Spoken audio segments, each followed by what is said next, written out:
Hello नमस्कार सभी प्यारे बच्चों को। मैं गुरांगी पुरोहित एक बार फिर से आप सबका स्वागत करती हूँ आपके प्यारे से परिवार RW ट्यूशन 9th और 10th क्लासेस पे। जैसे कि आपको पता है आपकी एक श्रृंखला चल रही है जिसमें हम आपको रोज आपसे जुड़े हुए क्वेश्चंस का आंसर देते हैं।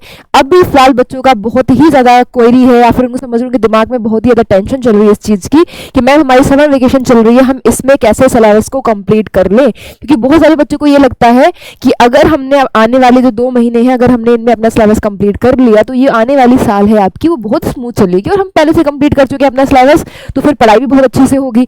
तो आज हम इसी टॉपिक पर बात करने वाले हैं कि समर वेकेशन में आपको पढ़ना चाहिए या नहीं पढ़ना चाहिए या बस एंजॉय करना चाहिए, क्योंकि पूरी साल में आपको केवल यही टाइम मिलता है जिसमें आप क्या कर रहे होते हो, एंजॉय कर रहे होते हो। तो एक बार सारे बच्चे जल्दी से कमेंट कर देंगे कि ऐसा है या नहीं है। ठीक है भाई, समर वेकेशन नाम ही है समर वेकेशन, छुट्टियां मतलब गर्मियों की छुट्टियां जिसका आप पूरी साल वेट कर रहे होते हो।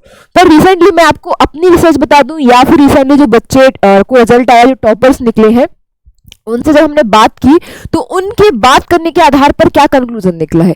उन्होंने बोला है कि मैम समर वेकेशन में सिलेबस कंप्लीट करना नॉट अ इजी थिंग, ये पॉसिबल ही नहीं है क्योंकि सिलेबस है पूरी साल का, चैप्टर इतने ज्यादा है लेकिन हमारे पास टाइम केवल 2 महीने है। अगर हमने गर्मियों में अपना सिलेबस कंप्लीट करने का सोच लिया, अगर हमने अपना सिलेबस कंप्लीट करने का पूरी गर्मियों में सोचा है तो फिर क्या कर सकते हैं हम, कैसे होगा भाई। पूरी साल जो चीज हम पढ़ रहे हैं उसको हमें कंप्लीट करना है 2 महीने में, क्या ये पॉसिबल है?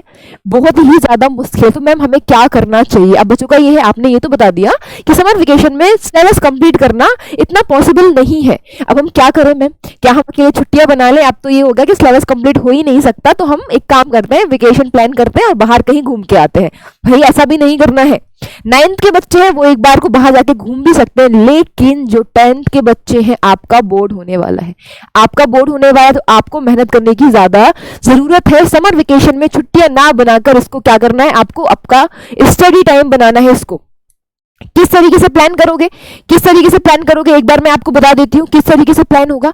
यहां पर आपको लिखना है आपके पास कितने सब्जेक्ट हैं, 5 सब्जेक्ट हैं।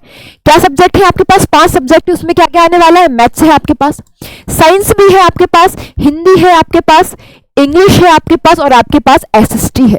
अब इतने सब्जेक्ट को आपको सिलेबस कंप्लीट करना है तो कैसे करेंगे, कैसे करेंगे? आपको क्या करना है, आपको एक टाइम टेबल बनाना है, एक आपको टेबल बनानी है जिसमें आपको क्या लिखने हैं, जिसमें आपको अपने टफ सब्जेक्ट को लिखना है।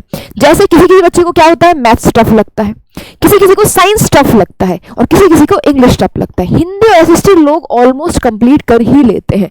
अब क्या करोगे आप एक दिन बैठो, एक दिन का टाइम निकालो अपने लिए, उसमें क्या करोगे आप एक साइड मैथ लिखो, यहां लिखो टफ टॉपिक, जो आपको टफ टॉपिक है जो कैसे लग रहे हैं, टफ लग रहे हैं। फिर लिखो साइंस, फिर लिखो ये भी टफ टॉपिक।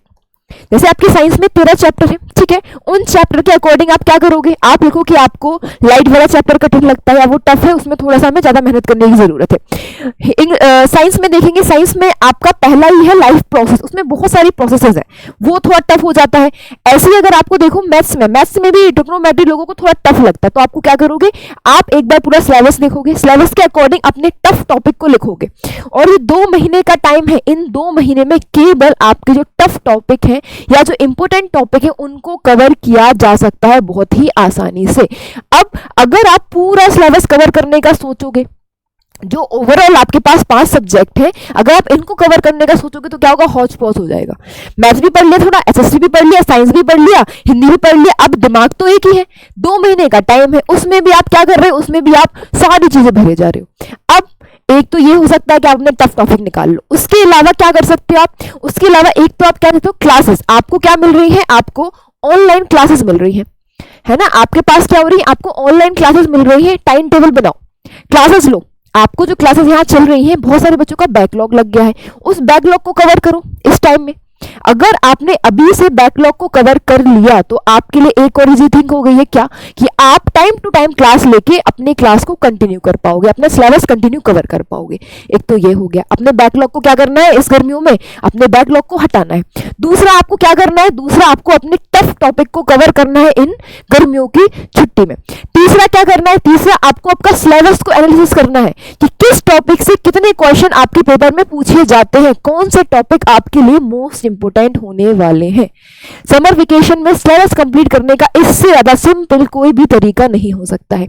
तो ये सारी चीजें नोट कर लोगे। क्या करोगे आप, क्या करोगे, लाइव क्लासेस लोगे, टफ टॉपिक को कंप्लीट करोगे। क्या करोगे, टफ टॉपिक को कंप्लीट करोगे। मोस्ट इंपोर्टेंट क्वेश्चन है जो, मोस्ट इंपोर्टेंट क्वेश्चन है जो, उनको क्या करोगे, एक लिस्ट बनाओगे, उनको धीरे धीरे कवर करोगे, जिससे आपको जो भी पूरे साल में, इजी टॉपिक तो आप एक दिन में कवर कर सकते हो, लेकिन टफ टॉपिक अगर आपने अभी कवर कर ली, दोबारा से आपका क्या हो जाएगा, रिवीजन हो जाएगा। ऑनलाइन क्लासेस रोज लो, बैकलॉग कंप्लीट करो, टफ टॉपिक कंप्लीट करो, और मोस्ट इंपोर्टेंट टॉपिक को लिस्ट बना के एक एक करके कंप्लीट कर लेना है। इस तरीके से आपका समर वेकेशन एंजॉय भी हो पाएगा, क्योंकि पूरे टाइम तो आपको नहीं पढ़ना है। अप्रोक्स केवल दिन में 4 घंटे निकालो बस। 4 आवर्स बहुत ही ज्यादा है, बहुत ही ज्यादा।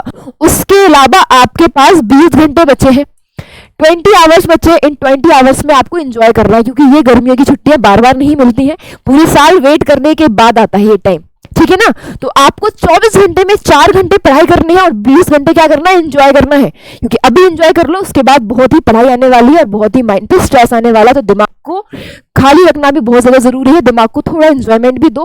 तो इसी तरीके से अगर आप तैयारी करते हो और इस तरीके से अपना सिलेबस कंप्लीट करते हो, तो आपको ये गर्मियों की छुट्टियां बहुत ही फायदा पहुंचा सकती है।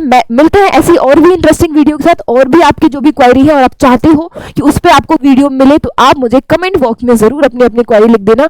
धीरे धीरे करके मैं आपके क्वेश्चन को सॉल्व करती रहूंगी और ऐसे ही वीडियो लाती रहूंगी। नमस्कार।